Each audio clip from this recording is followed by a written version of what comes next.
हमारे YouTube channel ज्ञान उपदेश को सब्सक्राइब करें और बेल आइकॉन को दबाएं ताकि आपको हमारी हर वीडियो की नोटिफिकेशन मिलती रहे। संगति का असर। एक बार एक राजा शिकार के उद्देश्य से अपने काफिले के साथ किसी जंगल से गुजर रहा था। दूर दूर तक शिकार नजर नहीं आ रहा था। वे धीरे धीरे घनघोर जंगल में प्रवेश करते गए।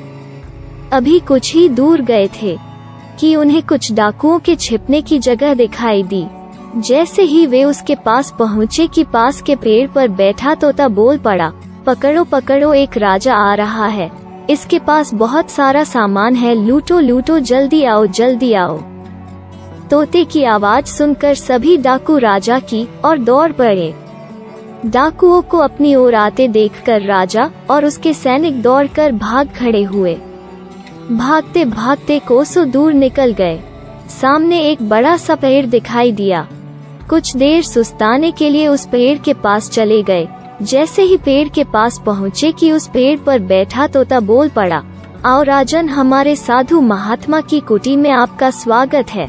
अंदर आइए, पानी पीजिए और विश्राम कर लीजिए। तोते की इस बात को सुनकर राजा हैरत में पड़ गया और सोचने लगा कि एक ही जाति के दो प्राणियों का व्यवहार इतना अलग अलग कैसे हो सकता है। राजा को कुछ समझ नहीं आ रहा था। वो तोते की बात मानकर अंदर साधु की कुटिया की ओर चला गया। साधु महात्मा को प्रणाम कर उनके समीप बैठ गया और अपनी सारी कहानी सुनाई और फिर धीरे से पूछा, ऋषिवर, इन दोनों तोतों के व्यवहार में आखिर इतना अंतर क्यों है? साधु महात्मा धैर्य से सारी बातें सुनी और बोले, ये कुछ नहीं राजन, बस संगति का असर है। डाकुओं के साथ रहकर तोता भी डाकुओं की तरह व्यवहार करने लगा है और उनकी ही भाषा बोलने लगा है। अर्थात जो जिस वातावरण में रहता है वो वैसा ही बन जाता है। कहने का तात्पर्य यह है कि मूर्ख भी विद्वानों के साथ रहकर विद्वान बन जाता है और अगर विद्वान भी मूर्खों के संगत में रहता है तो उसके अंदर भी मूर्खता आ जाती है।